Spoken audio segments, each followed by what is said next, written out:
Assalamu alaikum an balima maliyɛnw aw bɛɛ lajɛlen ni ɲatuma aw tulo b'a balimakɛ de man kan na Mahamadu Ture depuis Paris France n'o bɔra yen an balimaw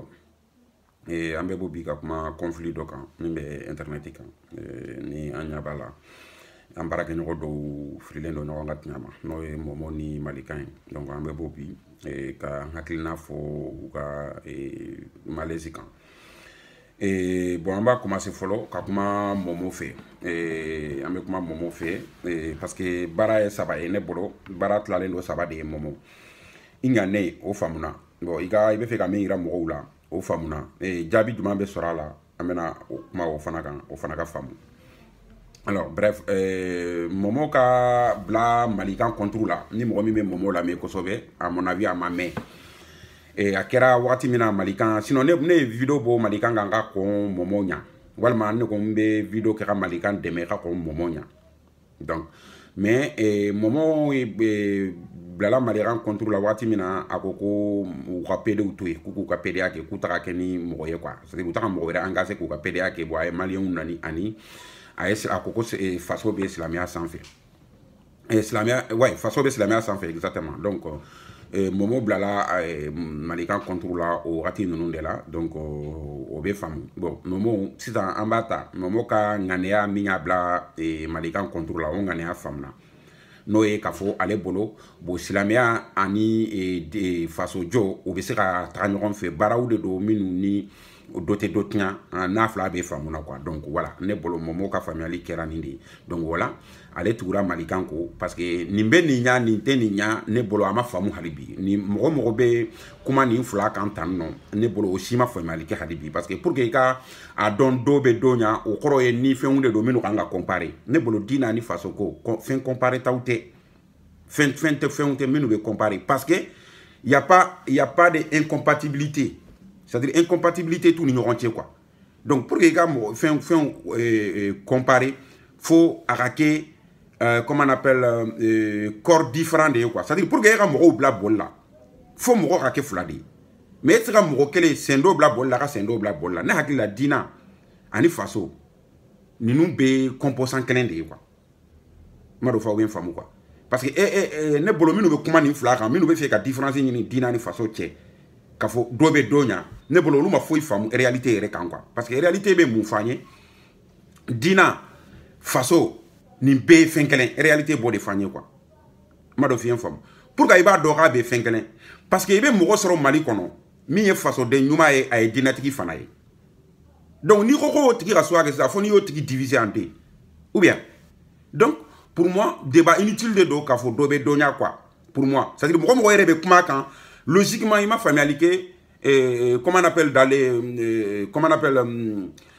les réelles analyses il m'a faamuyali kɛ quoi raison pour laquelle jamana si tɛ diɲɛ kɔnɔ min bɛ se k'i jɔ k'a fɔ ko ne bɛ ko diina tɛ n ka jamana kɔnɔ walima diina bɛ n ka jamana kɔnɔ donc pour moi parce que dɔ tɛ dɔ tiɲɛ donc u man kan ka comparer u tɛ ɲɔgɔn baare quoi c'est seulement mɔgɔ hakili fɛrɛmɛnɛw de bolo u bɛ ɲɔgɔn baare et puis mɔgɔw min yɛrɛ tɛ diɲɛ yɛrɛ réalité kalama walima n'u t'a dɔn yɛrɛ n'u yɛrɛ tɛ sigi yɛrɛ ka fɛn yɛrɛ réalité tardi mɔgɔw ye c'est-à-dire ka fɛn ye o tɛ bɛn fɛn faamuyali ma quoi n ye diina ye n ye faso ye o tɛ bɛn u faamuyali ma u faamuyali bɛ bɛn ma n'i k'i bɛ diina ni faso bila ɲɔgɔn sanfɛ c'est-à-dire ka catégorie ɲiniw ni ɲɔgɔn cɛ sisan a bɛ komi i bɛ fɛ ka mɔgɔw yɛrɛ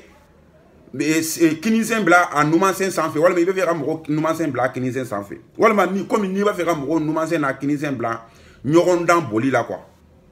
vous voyez ce que je veux dire c'est-à-dire examen la quoi ninnu na dɔ tɛ taga dɔ ko quoi c'est-à-dire faso diina ninnu ye ɲɔgɔn dafalan de ye mais fɛnw tɛ k'a fɔ ko fɛnw min ni examen kan ka k'u ni ɲɔgɔn cɛ quoi c'est comme mɔgɔ adamaden sen ani bolo olu ye ɲɔgɔn dafalan de ye sen bɛ jɔyɔrɔ min ta bolo tɛ se k'o ta bolo bɛ jɔyɔrɔ min ta sen tɛ se k'o ta donc dans la même composante de unité ni mɔgɔ dɔ bɛ yen k'a bɛ ka unité séparer k'u bɔ ɲɔgɔn na donc ne b'a fɔ o tigiw ye k'u ma faamuyali kɛ fɔlɔ quoi o ye kelen ye Momo donc o yɔrɔ la an b'i faamu quoi e ka hakilina y'o de ye mais yɔrɔ filanan min bɛ yen k'o ye cogo la sisan bon e ka kɛlɛ déjà hali ni ye sɛnɛ nin wagati in na an filɛ yɔrɔ min na n'i ye Malikan démasqué nin l'heure in na ne bolo Momo wala i ma faamuyaliba kɛ kosɛbɛ pourquoi parce que malikan démasqué ni leri na te mako foinya ate mako foinya fika don malikan je jonya mako be muna malikan baka bara minke bi ça profite à qui ni yo don donc voilà itumba don ko malikan keleli wati a keleli te ça ka démasqué ko wati te sisanya quoi pardon ka kelete quoi mais ka démasqué wati te sisanya wati jume aka hakilina bena nafa sama wati mena aka hakilina bena essayer to amena ka be malien ke comment on appelle moins de commercier walma ku profiter contre leur volonté abo o plan bena irisi wati mena de be malikan démasqué wati de la mbo fo pourquoi c'est à dire ne bolo ni ene nyinga ni ko ne ga malikan définir bi yere mba fo ngono mo mi do a te fait façon ni ka jode abe fe ka façon den façon silamé ni façon den orienté ñon contour la ne ka hakilina yo de malikan ko la ko ndum bora nya fa ya ga vidéo do la ne ka hakilina yo de mais est ce que ne ka hakilina ya tinye wa la réponse est non parce que ne tay hakilina de preuve fo ite mbora la ok bo hakilina na sisan ne bolo ne sigilen do ka malikan ko ka la je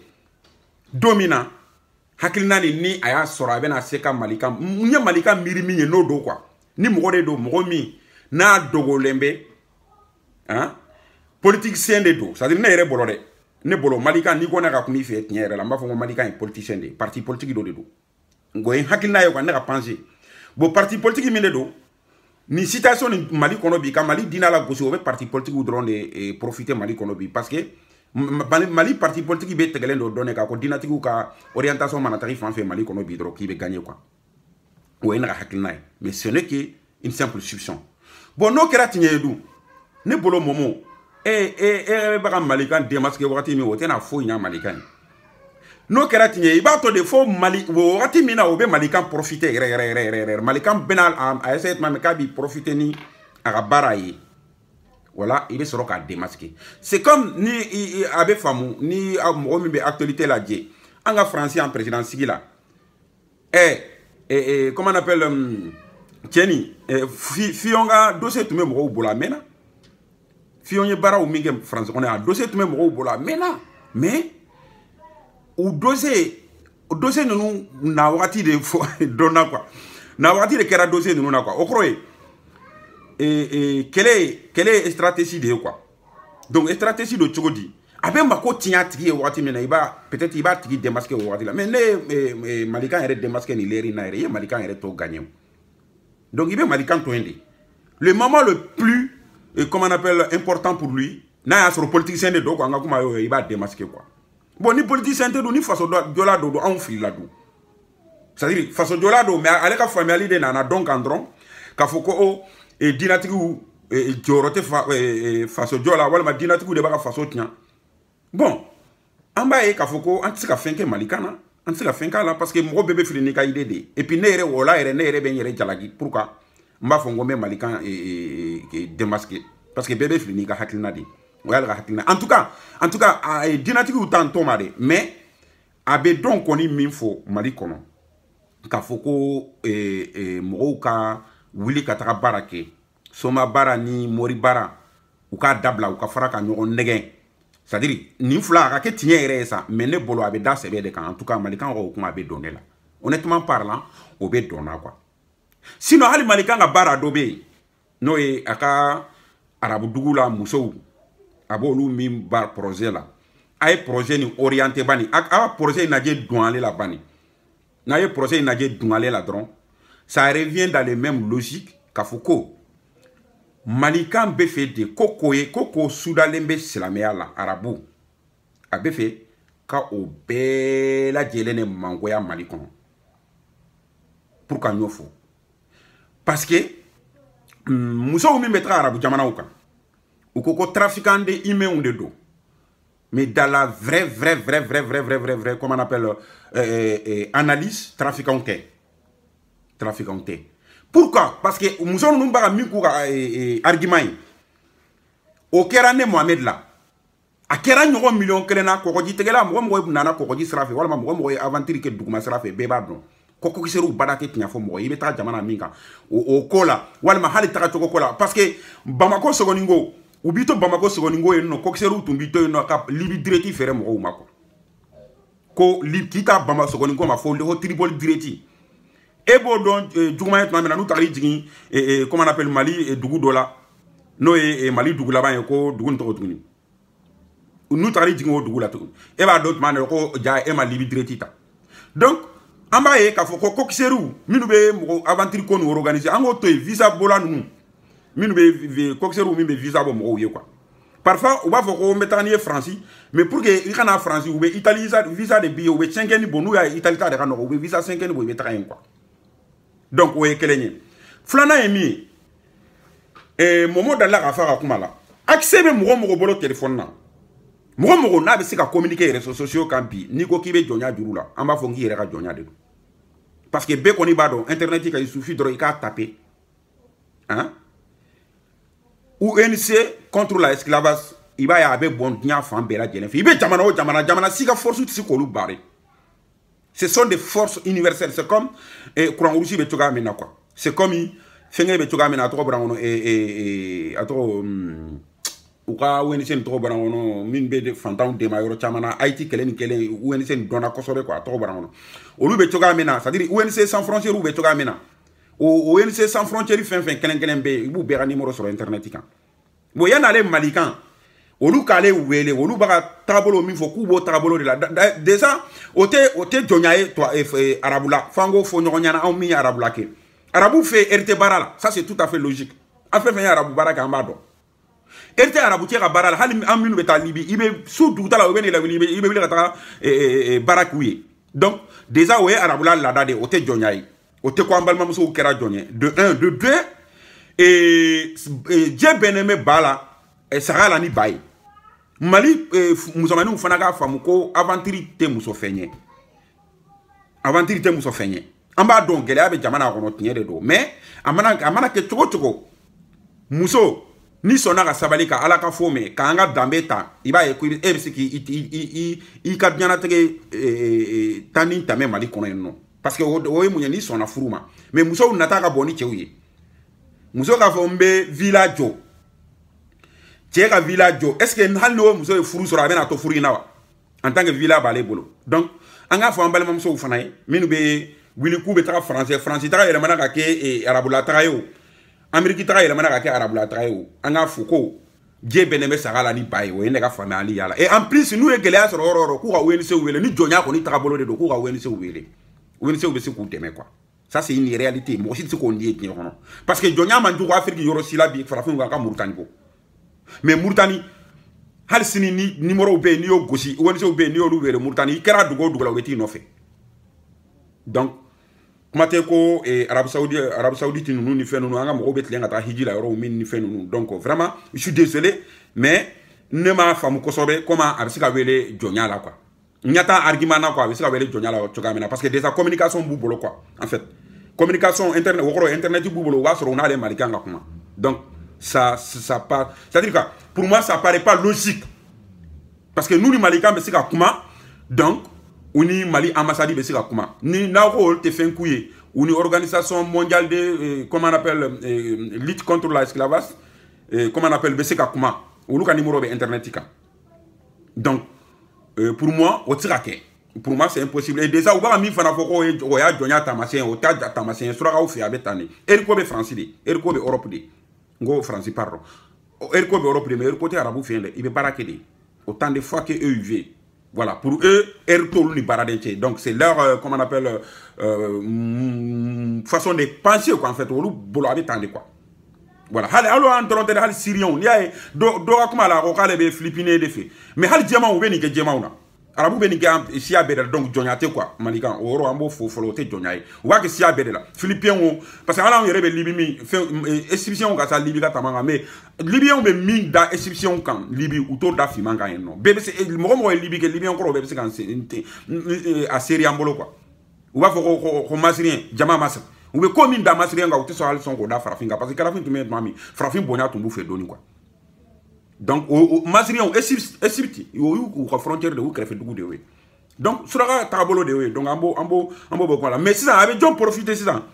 Obe sura ka ou be dina de la gauche Mali kono quoi. parce que surakaw ka o jamana nu ni dina deme jamana ni dina don dina ka jamana de olu ye donc ni yolu incriminer 6 ans malien caman b'a fɔ ko a tiɲɛ la surakaw t'an fɛ o c'est à dire ale bolo malikan ka stratégie la o bɛ se ka kɛ malien dɔw muruti kun ye silamɛya ma quoi comme Libye exemple dɔ kɛra ɲɛ na surakadenw taara dɔ bugo jama comment on appelle fɛn na sugu la k'a bugo a bolitɔ nana suraka cɛkɔrɔbaw ma ka n'i kalifa suraka cɛkɔrɔbaw la suraka cɛkɔrɔbaw wulila ka bɔ a kɔrɔ k'a ta k'a di den ninnu ma cɛnin tun ye madarasa kalanden de ye mais a nana an ka fa ye kɔnɔ a ko fo k'ale sa don min na k'ale tɛ seli tuguni ko parce que ko suraka tɛ silamɛ ye madarasa kalanden dɔ wɛrɛ de wulila o k'a ma ko mais ko a ma f'i ye ko i ka sali surakaw ye dɛ a fɔra i ka sali ala de ye ko n'i y'a ye ala nana ni kira ye surakaw la ko parce que ko mɔgɔ ɲumanw de tɛ an b'a dɔn suraka tɛ mɔgɔ ɲuman ye donc ne bolo ne bɛ ko raisonner tan de donc o ye o côté donc o bɛ malikan ka o liti ne bolo liti ni orienté b'o yɔrɔ de kan quoi donc o ye fɛn ne ka jateminɛ filanan y'a kan quoi malikan ka ko kan quoi bon ni malikan dun kɛra mɔgɔ ye du k'a fɔ ko mɔgɔ min bɛ comment on appelle faso ko de kɛlɛ la tiɲɛ yɛrɛ yɛrɛ la a bɛ ka min fɔ politicien tɛ k'a fɔ a bɛ faso ko de kɛlɛ la ale bɛ fɛ faso in de ka yɛlɛma bon ne yɛrɛ min filɛ ni hali ɲɛ kuma min k'a ma a ka kɔrɔ n b'a bɛ yafa de la fɛ n b'a bɛ yafa de la fɛ parce que mɔgɔ bɛɛ n'i ka tiɲɛ de bɛ fili bon ne tɛ dɔn fana la ko faso ko kɛlɛ la ko an bɛɛ ka taga ligne kelen kan mais a k'i jija n'a bɛ kuma min fɔ min kan a ka bɔ n'a dalilu ye o kɔni ka di ne ye kosɛbɛ parce que ka to ka kuma fɔ sans prévu a bɛ mɔgɔw bila fili kɔnɔ c'est à dire mɔgɔw kuma dɔ ka di mɔgɔw tulo la mais tiɲɛ tɛ mɔgɔw tulo la kuma duman de don quoi o kɔrɔ ye n'i ye mɔgɔ b'a attaquer mɔgɔ min ni a bɛɛ kelen don ka bonya n'i y'a attaquer dɔrɔn mɔgɔw a kuma n ko tɛ tɛmɛ mɔgɔw tulo k'a la quoi fo mɔgɔw bɛ ɲina ko nin tigi ye nin fɔ dɛ mais dalilu t'a bolo tellement que a kuma bɛ jiw tulo la f'u bɛ ɲina ko nin tigi ye nin fɔ dɛ mais dalilu t'a bolo donc ne bolo Momo déjà e ŋaniya ka ɲi i ka kɛlɛ la ne bolo mais déjà stratégiquement hali n'i ye malikan démasqué sisan i ye kɛlɛ tiɲɛ malikan yɛrɛ b'a dɔn a tɛ to démasqué baliya la o malikan b'o dɔn pɛrɛ malikan b'a dɔn ale bɛ démasqué don min na o don tɛ bi ye n'i y'a yɛrɛ ɲininka stratégiquement a b'a dɔn ko o don tɛ bi ye ni ne bolo malikan min de don n'o de don kɔni malikan bɛ démasqué et don min na fana a bɛ mako b'a tiɲɛ ye ni politicien de don quoi mais bi tɛ ça il faut que an k'o ɲɛfɔ ɲɔgɔn ye Momo donc pour moi i ka bagasi jigin Momo malikan démasquéli sisan a tɛ foyi ɲa parce que n'i y'a démasqué sisan dɔrɔn c'est comme i ye kɛlɛ inutile de kɛ quoi i ma dégâts k'a fɛ yen quoi donc dégâts ɲuman bɛ kɛ malikan fɛ wagati min na a bɛ fɛ ka a ka hakilina kɛ profiter wagati min na de i b'a attaquer o wagati de la ne bolo quoi donc o ye fɛn n ka fɛn filanan ye bon Boubacar min fana ko i kumana Boubacar min kan Momo ne bolo n'i ye ne ɲininka ni Boubacar kɛra malikan ye kɔni a bɛ bala ne la pourquoi parce que y a pas intérêt ale ka kɛ malikan ye intérêt t'a c'est à dire quoi i bɛ ko lajɛ de quoi anw fɛn fɛn filɛ n'an bɛ liti la internet kan an bɛɛ b'a ka liti kɛ an ka intérêt dɔ de nɔfɛ o ye mun intérêt ye anw bɛ fɛ an faso de ka sanse donc mɔgɔ si tɛ liti dɔ kɛ diɲɛ kɔnɔ ni kun t'a la bon cɛ min bɛ Saudiya mobili boli la Arabu Saoudite mobili boli la bon a ka baara ye routier de don o ka nafa jumɛn bɛ silamɛw gurujali la y'a fɛ o ka nafa jumɛn bɛ comment dire fɛnw kɛli la y'a fɛ a tɔgɔ diina bɛ faso ɲa faso bɛ diina ɲa bon je vois pas trop l'intérêt quoi en fait bon un de deux pour moi ale ka tanko yɛrɛ ni fɛn ninnu kan ka empêcher ka nin ko ninnu kɛ quoi bon malikan fana n tɛ mɔgɔ wɛrɛ dɔn dɛ comme n y'a f'i ɲɛna cogoya min ne b'a dɔn malikan ye jɔn ye parce que malikan bɛ ɲina min ko o ye k'a tɛ ale tɛ connecté satellite la malikan tɛ connecté satellite internet satellite t'a bolo quoi malikan bɛ ɲina o de ko tuma dɔw la mais Momo ni kɛɲɛna malikan ma dɔrɔn ni kɛɲɛna malikan ma dɔrɔn i bɛ kɛlɛ tiɲɛ bɛɛ bolo bɛɛ lajɛlen bolo quoi parce que ni kɛɲɛna bamananw de ko ni kɛɲɛna sanna fɛn tala ma